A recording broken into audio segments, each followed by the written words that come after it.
success stories told by the people who lived them. We're going to have some guests on this show that everybody knows, and we're going to have guests on this show that nobody knows yet. One by one, Nick Hyder is adding hits to the Hitstreak. Blessings, folks. Welcome back to another episode of the Hitstreak. I'm your man, Nick Hyder. And folks, I got an extra special treat for you joining me in the Hit Lab today. Folks, buckle up, strap in, because just introducing this cat, it's going to take a minute, right? So check it out. He has founded or partnered in over 20 ventures. His businesses have done over $300 million in sales, and that's an old number. It's probably grown a lot more since then. He's been featured in Fox, Forbes, Business Insider, Thrive Global, Huffington Post, MentorBox, among others. He's a mental health and psychedelic medicine advocate. He's a peak performance coach, and he's the author of Genius Within. Folks, my buddy, my pal, my dude, Mike Zeller. What's happening, Mike? What's up, Nick? So excited to be here, man. And you know what? We got a lot to rock on today. I can't wait to dive in.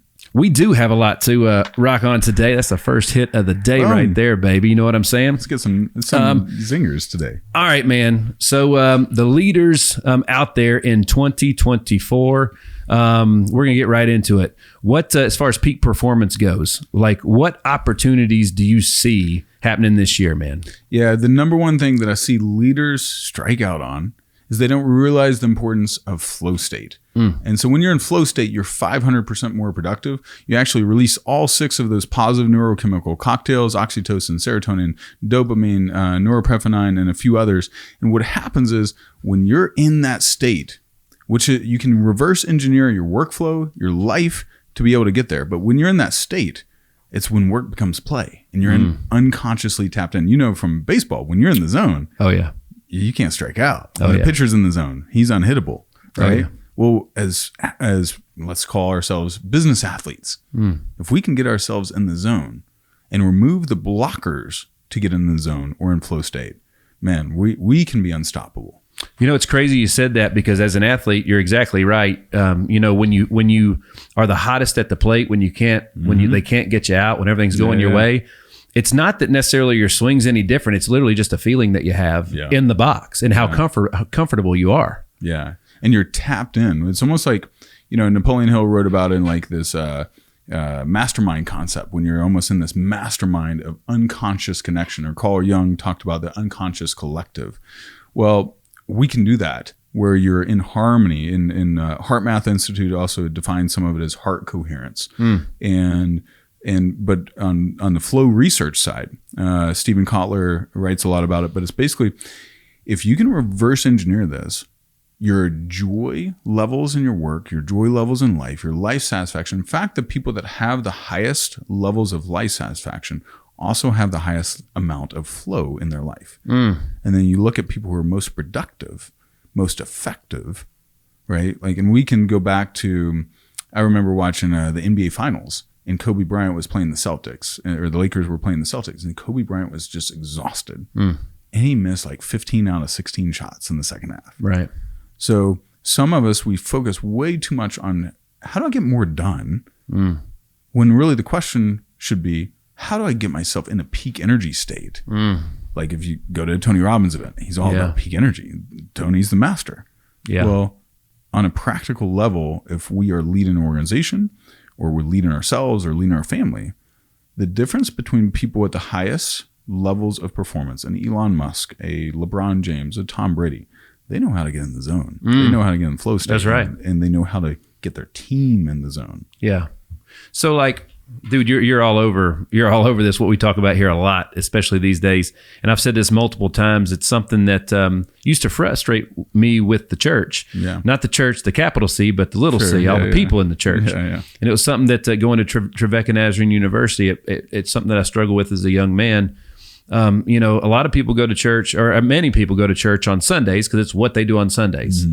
But it's not the reason anymore that they went the first time. They went the first time to be saved, you know, for help, you know what I mean? To grow. And then it turns into just something you do on Sunday, and it's lost all its meaning. If you don't, like, for me, it's like I empty the tank Monday through Saturday, and Sundays when I go back there to fill it up. You know what I mean? So it has a purpose when you go. Dude, can you expand on more like that? This is like, you're all over. This is the difference between elite athletes, elite performers, and really everybody else. It's like Tim Corbin, when he was in here, I was like, dude, you're like the best guy ever, except I wouldn't want to see you on the other in the other dugout on the other side of the field, because like that, when that switch is on, it's and the rules of engagements are there, he's going to do everything that he can to beat you. Yeah. Even though he's one of the best guys on planet Earth. Yeah. Right. Yeah. So, almost if you like think about how do I reverse engineer my life and myself for peak performance. One of the biggest little known facts about flow state and peak performance is to achieve flow state or my peak performance where I'm just locked in. Instead of bored, like when you're talking about that church example, hey, I'm bored, which means I'm disengaged. I can do it in my sleep. Some people are doing it in their sleep. Yeah, they are, right? Some people are doing their work in their sleep. Yeah, right? That's right. And so you got to have an appropriate level of challenge. So you have your comfort zone, right? And that's you look at the little circle, you're in the middle circle, comfort zone, you're a couch potato, basically.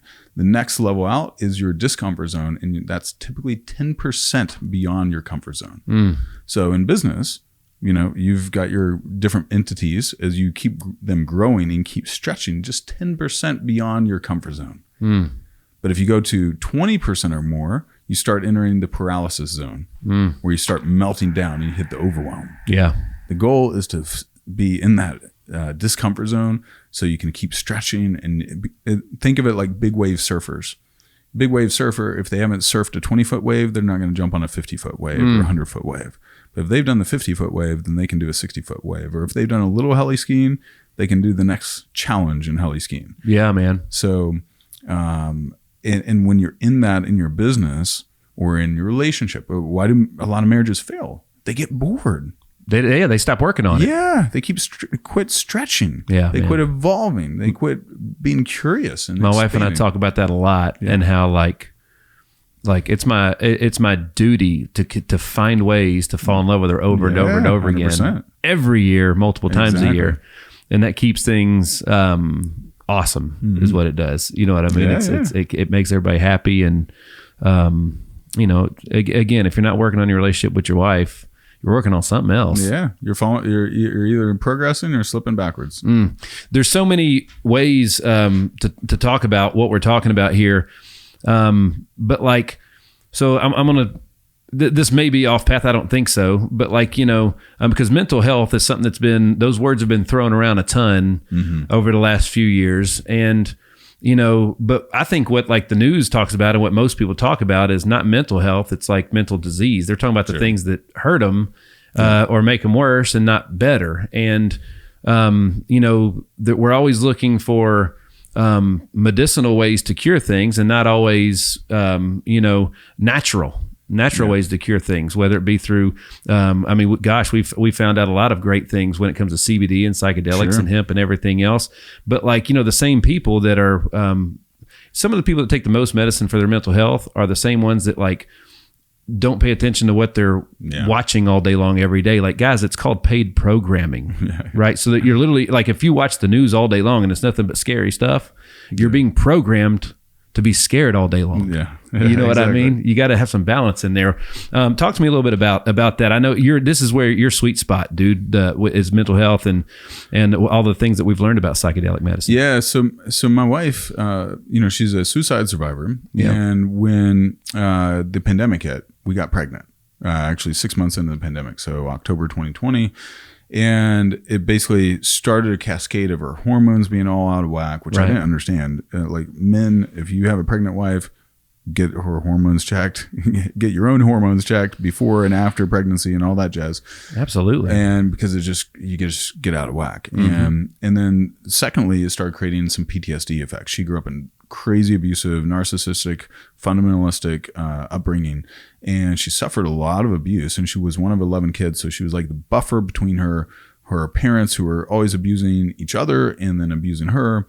And so she was the buffer as a toddler. Like she can remember as an 18-month-old seeing her stepdad choke her mom on the floor. Like that was her first memory, right? And so all this trauma started being activated. And especially once we had our daughter, and our daughter would cry and would send her into a nervous system response of shutdown and overwhelm and depression. And I didn't understand at the time. I'm a little stubborn, I guess, slow learner on some things, but I didn't realize she had severe complex PTSD. I wasn't that, I'm super versed in psychology, but I was not that versed in trauma at all when we had our baby. And I started realizing, this is not just a positive mindset. This is not just like, do some meditation, eat right, get some exercise. She was stuck. She was legitimately. Yeah, it's a real thing to some people. Yeah. I don't believe it's as a real thing to as many people as they think that it is, but I truly believe it's definitely a thing for some people. And I know my own mother, she had hysterectomy. And so massive changes to her whole entire body and her hormonal system and everything else. And I know that, keeping the medication balanced and right has been something she changes as she gets older, and it's an ongoing thing, and it's real. Yeah. Absolutely. Yeah. And so obviously my wife had a very severe case of deep depression. Like, basically, as an example, my daughter would cry for 30 seconds and would spiral my wife into sometimes a 2, 4, or multiple day depression spiral. And it would just, her nervous system would shut down, and she's like, I don't want to be a mom. I can't handle this, because she was just in so much pain. Yeah. And so I'd be reading trauma books. I started reading Peter Levine's Healing Trauma book at night with, like, our daughter was a newborn, and I'd be reading that book in a Kindle while my wife was sleeping in bed. I was like, she's got some severe trauma. Yeah. And that's what's showing up. And then I started understanding PTSD. And she had 2 forms of incurable mental health battles: depression, deep depression, and complex PTSD, which is the most incurable form of PTSD, worse than going to war as a soldier. And so we didn't want to go the conventional route, because we knew if you look at all the research, it doesn't work. How do they grade the level of PTSD? Like, how do they, on a scale of like 1 to 10, like how do they do that? I'm not fully sure how they grade it. But we found her a trauma therapist, and she was off the charts on everything. And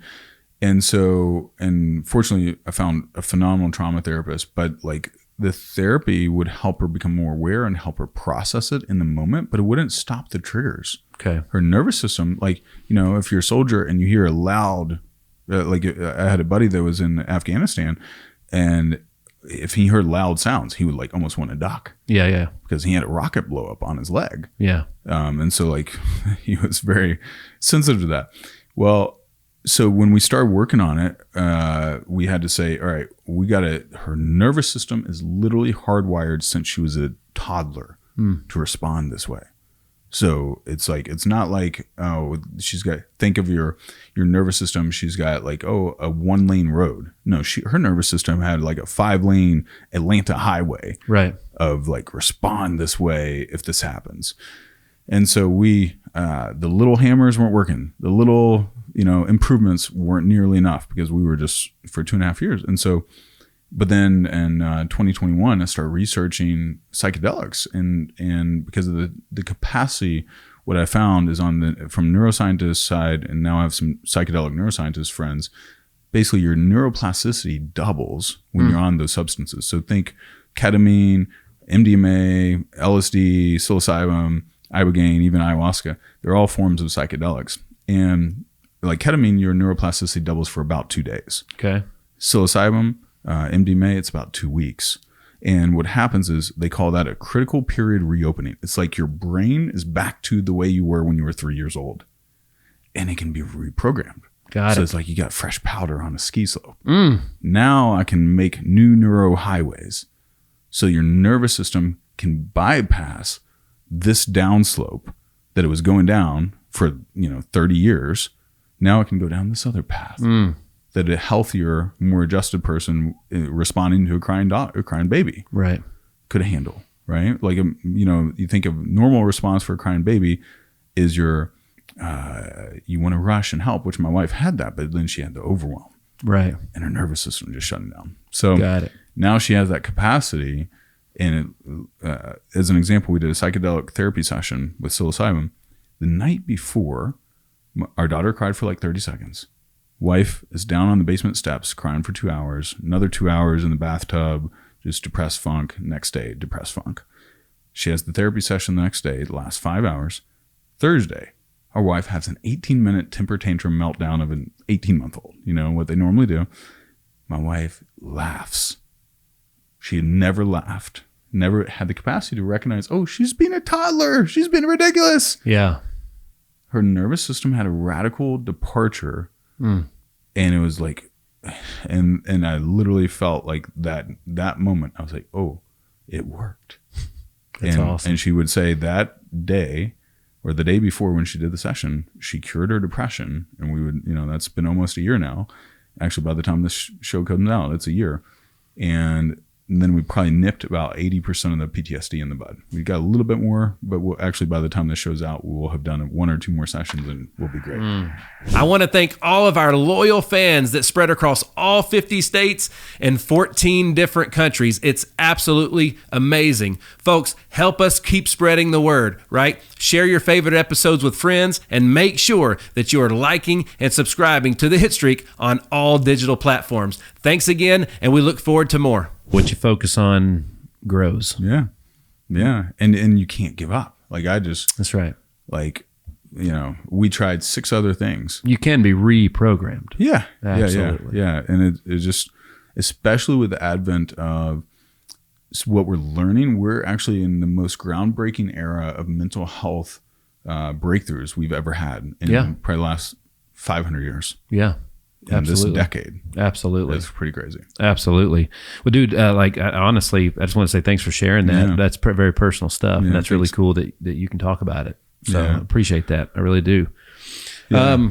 It's you talked about flow, and that's something else we've been talking about a ton because literally the CRM that we use that I designed, we call it prospect workflow. Yeah. Your work has the flow, man. Yeah. Your leads and everything has the flow through the funnel to get to the finish line, to get to happy customer and so on and so forth. And then your customer state has the flow to be a continued happy customer, right? So the flow is important, and it's funny,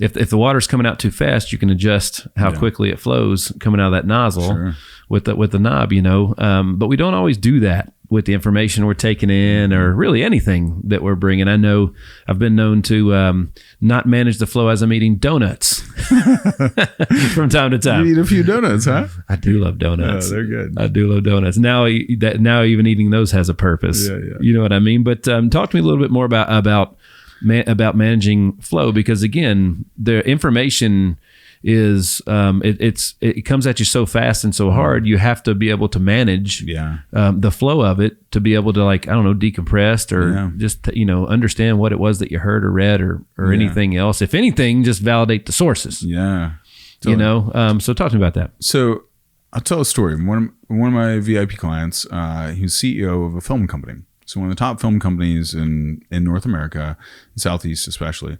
And he was on the edge of burnout. And we sit down, we're about 2 hours into our VIP session. And I asked him, his name's David. I'm like, dude, you're, he didn't say this, but I was like, you're looking for a way out of this business, aren't you? And they just had a record year. He got paid the most money he'd ever gotten paid. And his business had more success than it ever had. And I was like, and then let me guess, you're actually battling depression, aren't you? Wow. He's like, Mike, how did you pick up on both of those? I didn't tell you anything about that. I was like, well, let me look at your life. And in my Zone of Genius process, I have people take 5 different personality tests because they all measure something different. And so I have an accumulation of clues, the most clues they've ever had about their life, their gifts, their talents, where they suck at, where they're amazing at.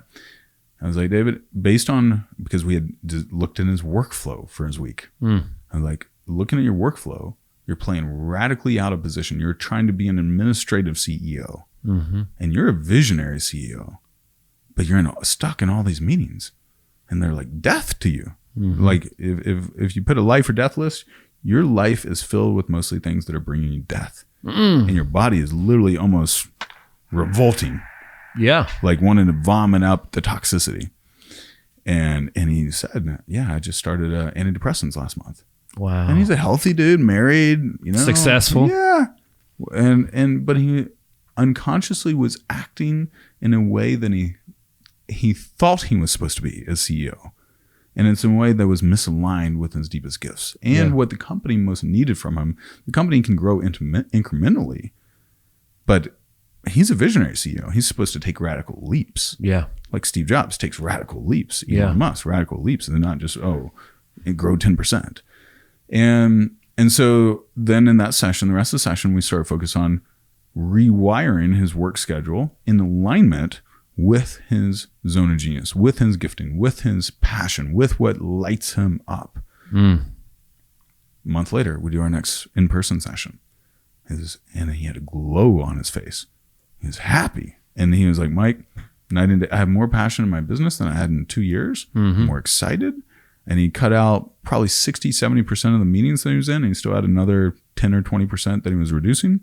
Couldn't cut them all out, but he had reduced his administrative workload by 80% at that point. And the company started growing even faster. Yeah. Because he was inspired. Like as a leader, what's our number one job? Whether you're leading your family, you're leading your sports team, as a coach or whatever, I gotta make sure I'm inspired. I'm tapped in. Right. Yeah. It's again, when it comes to the mental health thing, it's very important to me, in my opinion, and I'm no expert. However, I know when I've had, I'm always doing work on myself, development on myself. And, you got to be careful. I've talked to Jim about this a ton, who also does a lot of personal development. Sometimes I'll say, hey, man, Jim, it's almost like you're looking for more problems but you got to remember you're looking for solutions, not more problems. What you focus on grows. What is what they say about, skiers don't look at the trees. They focus on the path because what you focus on is what you're going to hit. Exactly. Pilots don't look at the mountain. They look at their path, So, when you're working on yourself, it's so important to do that. Talk to me about more natural solutions out there. With again, a few years ago, psychedelics were recreational only and bad. Yeah, but they're natural. They're here. You know what I mean? And anything that's natural, that's not poison, that's taken in moderation and with some expertise behind it, can be helpful, right? Yeah. So I'm big on nootropics. I love nootropics. Me too. Yeah, dude. Let's talk about nootropics for a minute. Yeah. So anything that enhances your brain's focus and gets you back into that peak zone, because you're like, I wrote my book when my wife was pregnant. First trimester, she was going to sleep at 9:30. So I was like, I'm just going to get up at 4:30 and write my book for 3 hours. And I would jack myself up with this Genius brand nootropic and matcha tea and go to work. We got to talk about that. I love. There's a company called Newtopia that I love their stuff, which is a lot about. I'd try them. And I'd like to know more about yours as well. Yeah. You know what I mean? But their Newtopia is fantastic, and I'm grateful for our relationship with there. But again, I'm just always looking to explore, and expand, if anything, just so I can learn how great Newtopia is. Well, it sounds if you love them and it's working, because also everybody's brain chemistry is slightly different.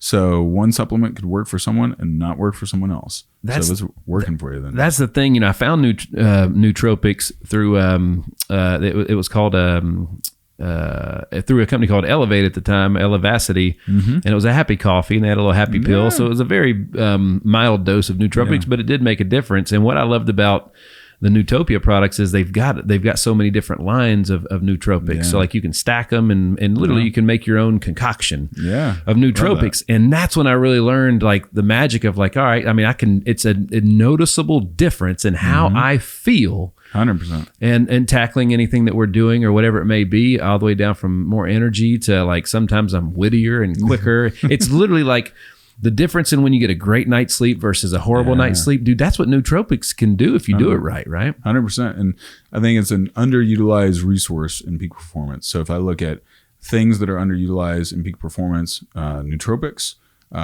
would definitely be one. So it sounds like that's a great company. Secondly, NAD, because it's like basically your cellular fuel and cellular energy. What's NAD? Chemical name stands for nucleoanodide dinucleotide, if I remember correctly. But we'll stay with NAD. Yeah, right. I'm not even saying it fully correct, and but it's used in 500 cellular processes, so everything your body does. So think of it as the foundational cellular fuel. Okay. By the time you're 40, you're definitely deficient in America unless you're supplementing. So if you boost it back up, like my levels are the equivalent of a healthy 12-year-old now. And I feel that way. My brain is like sharp. I can play 6-7 games of basketball, full court basketball on Monday nights, which I usually do now, without pain and inflammation and getting super tired. So it's number one. Like a lot of anti-aging guys are into it. Joe Rogan, Tony Robbins, David Sinclair, Tom Brady. Like Bill Belichick required the Patriots to take it since 2018. Wow. Okay. That's awesome. So, folks, if you're watching with us today and not listening only, you know, you're looking at this guy and you're like, man, that is a good looking 30-year-old. Right? I'm actually 87. Well, you're not far off, bro. Like seriously, tell everybody how old you are. I'm actually 44. 44. Yeah. I'm 40. Let's see. What is this? I'm 43. I just turned 43, right? So you look good too. I appreciate it. Yeah. There's definitely a lot of work that goes into this. Totally. Yeah. You got to take care of ourselves. So, but then, you know, with NAD, the product I use is Ginfinity, and that's the best one I've found. I've tried a bunch of others. And then the other thing that I think is clearing out the baggage. Like it's a lot harder to focus and be in the zone if you have, I call it like carrying around some bags of bricks. And that's the power, for example, of psychedelics or breath work or meditation or decisions to let go. Yeah. You know? And psychedelics are you should be cautious with them and use them wisely and under proper guidance in most cases.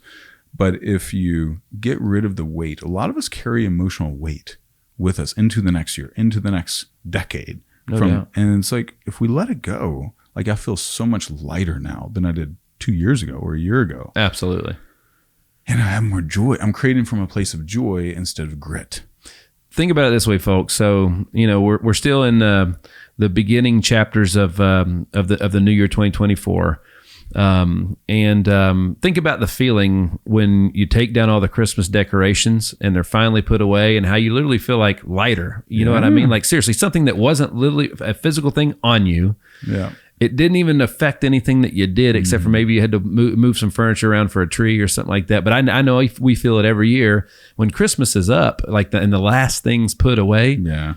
It's like, again, you feel lighter. You know what I mean? It's crazy how baggage weighs on you when it's not physical weight. Yeah, exactly. And with trauma, or just friction in relationships, or frustrations, or unresolved issues, the more we carry, the heavier our load gets. Yeah. And you even look spiritually. Jesus said, "My yoke is easy, my burden is light." How are we supposed to live with an easy burden, a light burden in life? We're supposed to, and then we can radiate the presence of joy and attract from that. It's like we're attuning our antenna, our brain antenna, our spiritual antenna. Yeah. We're tuning it to a higher vibration, literally at the quantum level. So one of the other things, so I've kind of gotten into quantum physics a little bit. So have you heard of a thing called phase entanglement? I've heard of it. I don't know much about it, but I've heard of it. At the very quantum level, when two or more particles collide, they leave a piece of each other on each other. So the energy. So if I bring in energy of joy, of presence, of expansion, of hope, then I'm leaving that on people, and I'm literally pollinating, almost like a bee, right? I'm pollinating, or I can leave in negativity, weight, frustration, sadness, grief, and it can be generational. Duke University is doing intergenerational trauma studies where they found that the next 2 generations of Holocaust survivors have biometric data points that showed they suffered a severe trauma, even if they didn't in their lifetime. So like generational, Bible talks about generational curses and all that. Well, now we're seeing evidence that some of that is real, and then it's almost like epigenetically passed on. Dude, I've learned about that. Pastor Roger Patton sent me a video talking about, because I had been talking to him a lot about generational wealth. Yeah. And he said, "Hey man, check it out. There's this thing called generational sin." Yeah. And the more I studied it, I realized, the stuff that I'm passing down to my own son that are things that I work on that I don't like about myself, and that I'm working on fixing. Yeah. And I'm programming him with those same bugs. Yep. Yeah. But if we can do the deep work, so some of the tools we've done, emotion code is actually helpful for releasing. It's a process of releasing emotions. Tony Robbins actually wrote the foreword to the book. but it's releasing trapped emotions. So we've done that to release some generational trauma in my wife and I.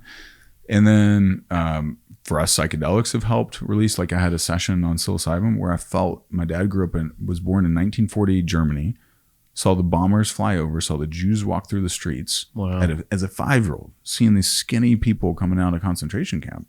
And then, he was malnutrition. He was eligible for malnutrition camps, and like had, as a 5-year-old, would see the troops come into his house, the Allied soldiers come in. So he's got some generational trauma. And I had this weight of grief pass through that I frankly had been carrying all my life in December of 2022. And then at the end of it, I came to my wife and I was like, and I wept. I've only wept twice in my life, and I wept.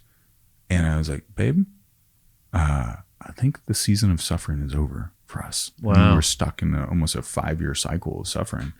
And sure enough, that was, January 2023 was right around the corner. And like, it was different. Wow. Energy was different. My finances started coming back. My business started coming back.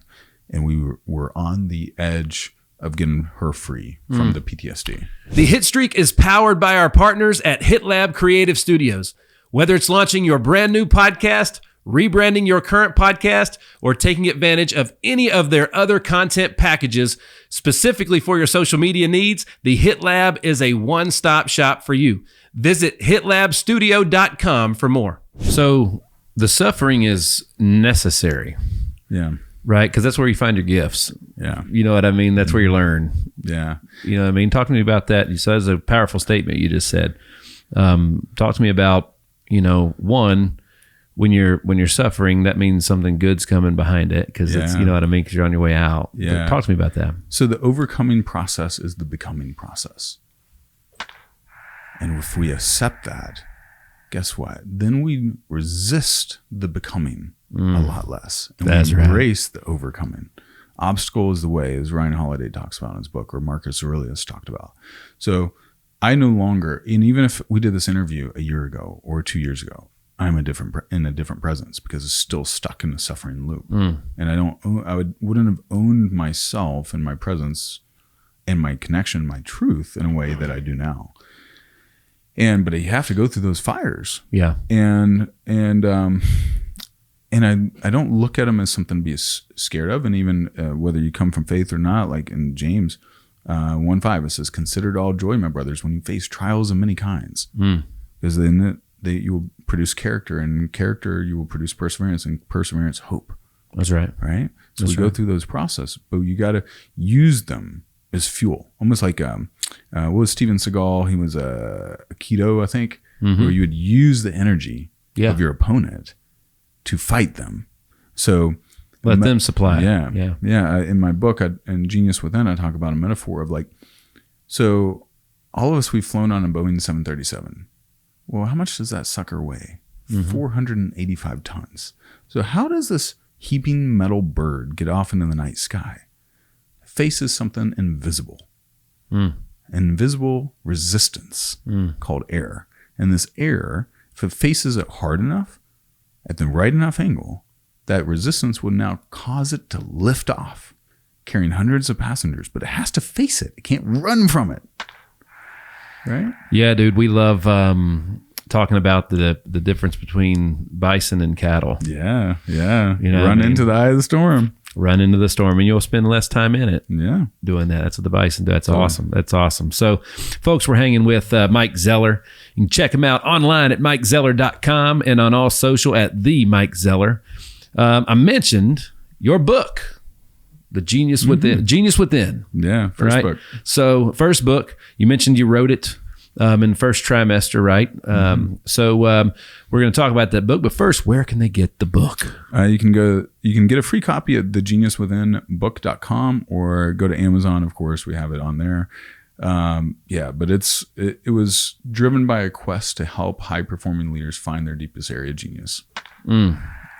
Let's talk about that book just a little bit, because writing a book is one of the next chapters. See what I did there? Boom, boom. It's one of the next chapters in my journey. Yeah, come on. We're working on spearheading some signature keynotes around, to mirror some books. So talk to me a little bit about I'd love to know just your experience being an author for the first time, tackling something like that. And then for me, the mission is what's going to drive the work. You know what I mean? It's not something, I don't want to write a book to write a book. It's something I feel called to put out, Yeah. And likewise, I felt a call that I needed to birth this and mainly for the learning journey. I was like, this is not going to be my bestseller, was how I framed it and thought about it. And I was like, we were early in the depression battle.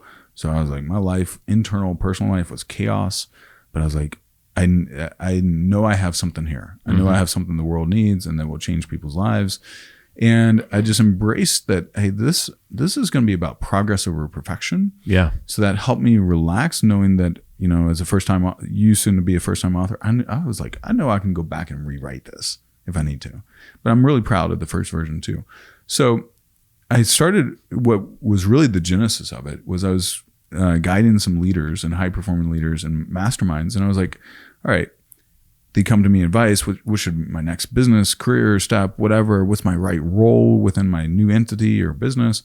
I was like, everyone is different. And I remember I've had, over 400 leaders take a bunch of different personality tests and they come out different. And they'd have really 4 different key areas. Your unique talents. So I have people take 5 different personality tests. My favorite is the wealth dynamics for entrepreneurs, because it shows you your natural pathway to build wealth out of 8 profiles. Okay. Because Warren Buffett built his wealth very differently than Elon Musk. Right. Less risk. Rockefeller and Carnegie built theirs very different than Warren Buffett. Right. And so you learn these different profiles and figure out which one I am, because you're going to be more in alignment instead of resistance internally on your wiring. Then the second thing is, and then of course I do Myers-Briggs, DISC profile, Colby Index, Enneagram, etc. Then the second thing is your defining life experiences. So like, you played pro baseball. I played college baseball. That was an defining life experience as well. But then my wife's mental health battle helped me become hyper aware of how trauma shows up, because I was not aware. I didn't recognize it. Now I can see where leaders are unconsciously stuck with some trauma. And it might not even be from them or their lifetime. Right. But it's a cloud over them. And so now I want to help people get through that battle. Like, that's a passion to get them free. Yeah. Third is your key relationships. Like, who lights you up? Who brings you life when you're around them? And then who brings you death? Avoid them like the plague. That's a big one. Yeah. That's huge, man. Yeah. And when I started thinking about this, like probably 10 years ago, I was just in real estate. I had a few other businesses, but I was primarily in real estate. I was like, I love being around authors. Why do I have so many best-selling authors as friends? Now I have like a Mark Victor Hansen as a friend. He's sold 500 million books. Him and J.K. Rowling, the only 2 people in the world. Well, who am I? Like I hadn't even written a book. Didn't even think I was going to write a book at the time. And then the fourth thing is your values and passions. What do you stand for? What do you stand against? And your passions. So like, you look at Da Vinci, one of the greatest creative geniuses of our time. Elon Musk, boom, always starting things. They're driven by the first thing, curiosity. And in curiosity, most of us, I was coaching someone earlier today, most of us ignore some of our curiosities. And we should have nurturing curiosities always. Okay. I don't care if you're 80 years old, nurture some curiosities, because there might be something that's birthed out of that. A curiosity often becomes a passion. Passion often becomes a purpose, and a purpose often, but not always, becomes a path. So, but like Elon Musk was curious about space as a 10-year-old. He was reading all these books and encyclopedias on space, right? You were probably curious about pro baseball. I was as well. Mm-hmm. But then I realized at 19, that's not enough of a passion to carry me to the next level. Right. So you figure out I've been curious about peak performance since I was like 17 or 18. More initially for the athlete, how do I get myself like to perform better? That's where it started. And then success in business. So if you feed what you want to live and starve what you want to die, you'll stoke the flames of some next chapters and some very interesting opportunities for you. Even in business, you find that the higher levels that you achieve as you're working your way to the top, to around the best, you learn that the talent level, it basically just like the differences in talent just disappears. Everybody's really good at that place. And then you find out that usually like, everybody that got to a certain level at the highest standard is usually had really good work ethic along the way. So like, something that Brad Lee taught me that I use all the time, the 3 key ingredients of all success is mindset, skill set, habits, and so like even as a player myself, I got to, as an elite athlete, I got to an extremely high level, but not the top level. Like, so like, again, this is how important your mind is, folks. My goal was to play professional baseball, which is what I did. Yeah. My goal wasn't to catch for the New York Yankees. And if it had have been, maybe, who knows, right? Mm-hmm. But if you think about it, I got to a place where, mindset, skill set, habit. So my skills, I was an elite athlete. It got me there. My habits, I worked my butt off, right? My mindset was the piece that that I lacked thereof, right? Because my goal wasn't specific enough, and I got as far as I dreamed I could go. Yeah, you know what I'm saying? So, and it's the same thing that I found in business. It's it's the mind that's so powerful. You remind me. I just finished reading Michael Jordan's biography, A Life. And I heard about it on this other podcast where it goes through biographies. And you know what he loved? And when he was astonished when he was on the dream team. Yeah. He was shocked because none of these other guys loved practice. Right. He loved practice. Yep. He was like, these guys are coasting on their talent. Yep. And their raw skills. And they worked a little hard and they kept themselves in shape mostly. But he loved, and Phil Jackson said, it astonished me when he said that. He said Michael Jordan was the greatest listener he ever coached. Right. He was a sponge. He wanted to be coached. He wanted to get sharper. He was driven, that mindset, always getting better. And when he came back to the Washington Bullets or Wizards at the time, and they, these young players, he was abrasive because he was like, these guys are coasting. Yeah. And he didn't understand that they were not bought in to practice. It's crazy how, I coach my son's baseball team, and they're 14 this year. And even it's about 12 is when it really started happening. All of a sudden, doing the right thing is not the cool thing. How that gets when you're a teenager, Yeah. And it's exactly that way in practice. Yeah. And one of my favorite things about the Last Dance documentary with Michael Jordan, there's when there's a clip in there where they're showing Phil Jackson talking to the team, and everybody's got their heads down except for Michael. And Michael is staring a hole through Phil Jackson's face. He's so intently listening to learn. Folks, anytime anybody that wants to truly be a champion of any type, they're always looking for ways to get there, right? It's not necessarily shortcuts, but maybe it is. Yeah. You know what I mean? Yeah. They're looking for ways to get there. So, 2 ears and one mouth. Yeah. Phil Jackson's arguably one of the greatest coaches of all time. And Michael's like, even if he wasn't Phil Jackson, he might say something that I can use that's going to help us win. Exactly. Right? So why would you shut your ears off and not be in that moment? Because you might get that gift. You never know what the gift looks like until you have it. Yeah, exactly. Yeah. That's freaking awesome, dude. That is freaking awesome. The Hitstreak is powered by Team Hyder. Team Hyder has been serving you for 11 years and has racked up over 20 national and local awards for excellence in all areas. When it comes to finding the right health plan, we need to consider your family's needs and your family's budget. That's what we do to serve you. To look further and to book an appointment, visit teamhyder.com. You have a program called Rewired. Yeah. Right? Let's talk about that. Yeah, I have two different segments of Rewired, or two different rounds. One is highly focused on rewiring your relationship with money, just because I've found a lot of leaders, people of faith, not of faith, whatever, we got some money drama. And it shows up in our business, and it's almost an unconscious handcuff to our growth. We could stay here for a long time. I agree with you 100%. Yeah. And it's like, I almost know, as a little side note, if I'm working with someone from the church or deep faith background, one of the first things I got to deal with is money trauma. Yeah. Why is that? We had a staff meeting the other day, and we talked about that, and how and Jim actually whipped out 3 verses. I think it was in Deuteronomy, where he's talking about the blessings will be bestowed upon you. Yeah. You know what I mean? Yeah. I don't know why Nobody with money, people that have money don't villainize money. Only people that don't have it. Yeah. And at the end of the day, if somebody villainizes money that's a good person that just don't have a lot, you're telling me you wouldn't be a better person if you had more money? You're telling me you wouldn't be able to do more for your community, more for your family, more for those that need it? Yeah. Yeah, I think, it's really a misinterpretation of that book or that verse in 1 Timothy. For the in the King James Version, it says, for the root or the love of money is the root of all evil. So they mistranslated. Thank you. You go to NIV, where it's a much more accurate translation. It says, for the love of money is the root of many kinds of evil.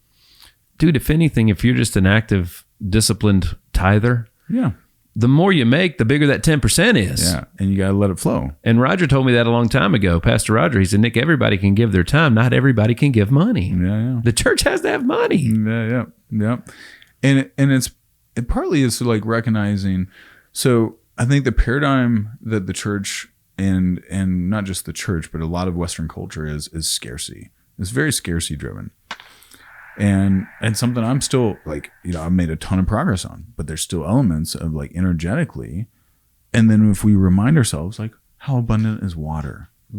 Water's so freaking abundant. Yeah. Like go back in time, 1900s, we thought the world would be overpopulated with 1 billion people. Well, now we got 6 billion people. And guys like Elon Musk are saying, no, we got plenty of room. Yeah. If we just use resources more effectively. Right. So abundance it's really a vibration and a belief state versus a scarcity state. And even like some of this energy, like the world is actually plentiful in energy, even diamonds. Why do De Beers controls the diamond market so they can keep prices high? Right. Because they got decades of diamonds in storage already. Right. Diamonds are actually fairly plentiful in the mining resource. And now we can make them artificial diamonds that are just as good. Yeah. So it's a consciousness that is, it empowers the be too. You could say, hey, all right, it's used to control. Scarcity is used to control. And, but if we can attune ourselves to abundance, and it takes some healing work, and it takes, I think, from the church, it's letting go of old paradigms, realizing that, like, for example, one of my favorite books is Science of Getting Rich. Another one is Think and Grow Rich. Yeah, that's good. You Are a Badass at Making Money, Quantum Success, where you just attune your. I read 97 when I lost $1 million in a season, and I had to rewrite my relationship with money. Yeah, and I literally read a money book for 36 weeks in a row. And I've read like 97 books on money since then. And it's just I was like, man, I'm going to use this crisis, or if you waste them, it's a bad thing to waste. And I had a crisis. And I was like, I'm going to use this sucker to grow and propel me. And now my money mindset is much, much higher and it's still growing. And I'm more attuned to gratitude. The other thing is like, it's impossible. Like if you look, even one of my favorite books, Millionaire of Nazareth by Catherine Ponder, it's really a story of Jesus and his money mindset in some regards. You know what he did before every miracle he performed? He said a prayer of thanksgiving as if it's already happened. Right. Not waiting until it's happened to say that prayer. He said, hey, thanks Father for blah, blah, feeding the fish, multiplying the fish. And if we have that sort of embrace and we're walking in this flow of gratitude, then we're magnetically attracting from a state of gratitude and a state of scarcity. It's the power of prayer, man. It's the power of prayer. But folks, money is. Go ahead. But I'd add, it's a different type of prayer. Absolutely. Most of us, when we're praying, when we think of prayer, we're thinking of the desperate prayer. Right. And it's really shifting our focus to pray from this whole different perspective that feels subtle, but it's actually radically different, which is this flow of gratitude and flow of trust and surrender and faith. Doesn't mean you don't take action, because the next step after faith is faith in action. Right. But instead of scarcity. Nobody's perfect. Everybody's got problems. I've challenged a lot of folks to Prove to me you can be in a bad mood when you're grateful. Yeah. Prove to me you can have a bad day when you're grateful, man. Right? You can't. No. All right. So the first part of Rewired is about money. Thank you for that too, by the way, because like when I didn't have any money, I wasn't an expert at money. The more I learned about money, magically, the more I had, right? Because the more you learn about it, you know how to use it as a tool to not just grow other things and help people, but to grow more money. Yeah. You know what I'm saying? So, I'm not a farmer by any means, but which means I probably couldn't grow a lot of the greatest resources that we might need. However, if I learned how to do those things and I became an expert at those, I'd probably be pretty good at it. That's right. All right. What's the second part? Second one, we go deeper into a lot of like neuroscience around flow state, around like healing trauma, around alter egos. We do a lot of alter ego work actually in both of them. So alter ego, think of like Kobe Bryant had Black Mamba, Deion Sanders had Prime Time. That's right. Beyonce, Sasha Fierce, even God had multiple alter egos, Jesus, Son, Holy Ghost, right? Yeah. Or Father and all that. So, but when you are tapped in to your alter ego, and this is about in psychology, we go into like in NLP, we call it parts therapy or parts integration, internal family systems, and more conventional psychology. But it's where you have all these different parts of yourself. But if I can learn to harness them, that's it, and align them, right? That's it. It's the way an athlete does when they take the field. Yeah, it's game time. It's game time. The switch is on, and they turn it off when the switch is off. And your brain can literally shift into a different state. Yeah, that's and right. act from a different vantage point. But what if we could do that in ordinary life? What if we have? What if my game time face is not the face that my wife wants to see when I get home? Right. That was a hard lesson for me. It's like, when I walk through that door, I gotta be in dad mode. Loving, kind, connected, not let's go. That's right. My wife said the exact same thing to me because I was literally like in one sentence, because we're business partners. We do work together. In one sentence, I'd be in business mode. Yeah. And then literally like without even telling her, within seconds, I would turn that switch off and turn the loving husband on. It's like, hey girl, And she would just look at me and be like, Nick, give me a second to catch up. I can't do that. Schizophrenia over here. That's right. That's right, dude. That's crazy. So how do folks get in the Rewired program? Yeah, so I have 14 keys to rewiring yourself. It's on neurorewire.com, so you can grab that, download. And then if you're interested, just message me on Instagram, or you'll be on my email list from that, and then you'll get more updates on when that comes out. I run each program twice a year. So, but then I do some VIP work and retreats. I do retreats now with the plant medicine facilitator. If you also have trauma, where we call it a rewired retreat, but it's going really deep on just shedding the weight you might have been carrying so that you can live from a much more powerful, energetic, vibrant state in how you lead and build your business or your life. So that's at neurorewire.com. Yeah. Got it. Cool. Yeah. Well, let me ask you this, Mike, because, growing up in Antioch, Tennessee, right down the road. And that's right. In a sports world, in a blue collar middle class sports world, there was mental toughness. Yeah. So sometimes, breaking yourself down to learn new things might be considered a weakness. Yeah. And that's probably one of the biggest number one cause of pushback you get is people just look at this stuff like, oh, that's a whole bunch of gypsy stuff, whatever, blah, blah, blah. Yeah. I used to be that way. And, it's funny. I'm much more happier where I'm at in my journey today because I haven't closed that off. Like I'm open to it. Like I learned to be open to things without just making decisions, judging books by their covers. Like, dude, I'm open to just about anything to form my own opinion, but I got to get educated to form an educated opinion. Yeah. Right. So talk to me a little bit about when it comes to some of the, that's probably one of the, is that the hardest thing to get people to do is to overcome that in step one? Sometimes, and sometimes it's opening themselves up to new perspectives and paradigms, right? Like, which is basically what you're saying and as guys, sometimes it's hard for us to admit, I might be screwing things up, because the greatest motive away from driver for men is shame. We want to avoid shame at any cost on the average typical perspective, right? Women don't want to be alone. They want to be connected. So if I can embrace and receive that a learning and growth is like reward. Right.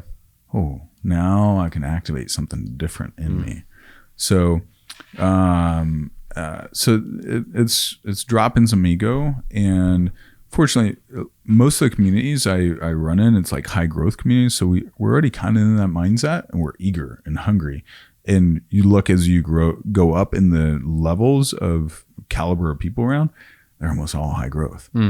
They're open. Like I was listening to someone who was hanging out with Richard Branson, and he meets Richard Branson in this event, and Richard is like asking him, like Richard's way more successful than this guy. Yeah. And Richard is asking him all these questions to learn from him, when Richard's the one with all the accolades. Yeah. And he wanted to ask Richard, but Richard was curious. Right. So that curiosity to always grow is a huge thing. For me, it was a level of security. Yeah. Right. Anything that I was hesitant to embrace, it was at the end of the day, it was an insecurity within myself. Yeah. Because it was almost like I didn't want anybody to know I didn't have it or I was wrong. Yeah. That was a big thing for me in my journey of just, it's okay. I ain't perfect, and and I don't have to go out and fake it. Yeah. You know what I mean? Because once I get to the whatever it is that I'm overcoming and I overcome it, then I'm a better person, and that story and journey is inspiring and everything else. But dude, a year if I know, like a year from now, I'm going to be a year's worth better version than I sit today. That's for the rest of my life. Sure. You know what I mean? So, and that was something that was, that I struggled with as a young man, as an insecure person. Yeah. As a matter of fact, the majority of the mistakes and problems in my life, especially in my late 20s and all the way up to about 35 or 36, before I really started to embrace this, was all insecurity. It's funny, right? And everyone else knows you're insecure. Except you. It was silly. And then, and that means, and then when you are faking it, people know that too. You can smell 100%. Yeah, it's true. You can smell it, man. Well, that's a dude. This is you got a lot of awesome stuff going on. Again, the more and more that this gets talked about, the bigger your impact is gonna have. What else in 2024 are you excited about, man? What else is happening with you? Man, so much. We're super pumped with the things we're creating. I'm heading up Genfinity, their marketing for NAD optimization and bio. We do all sorts of biomarker testing. So that's been a ton of fun. Then the Rewire programs, because that ties in. I have a lot of passions and a lot of purposes, basically. So, but I love what I'm doing there. It's been fun to see, I want to see 100 people have massive shifts this year. Not surfacey shifts or not strategic shifts, but that deep nervous system reset shift. Yeah. Let me ask you this. If, of the folks out there that are hanging with us today, they might be saying, I wonder if I'm the person he's talking about. Yeah. Let's really make sure we identify,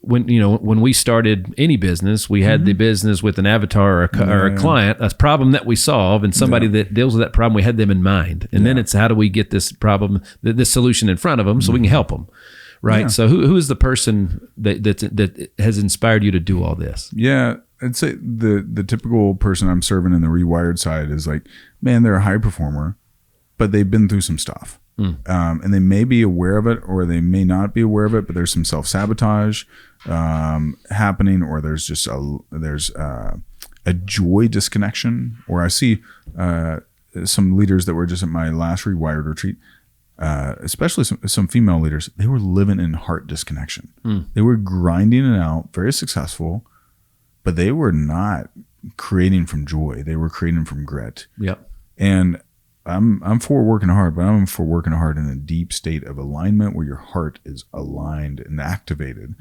And so, because you become more powerful, it's four quadrants: your heart, body, mind, and soul.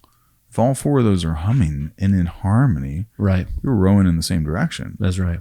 And so, But if you've been through some trauma, you've had some junk, you grew up with some stuff, you know you're missing the mark. You know something's off.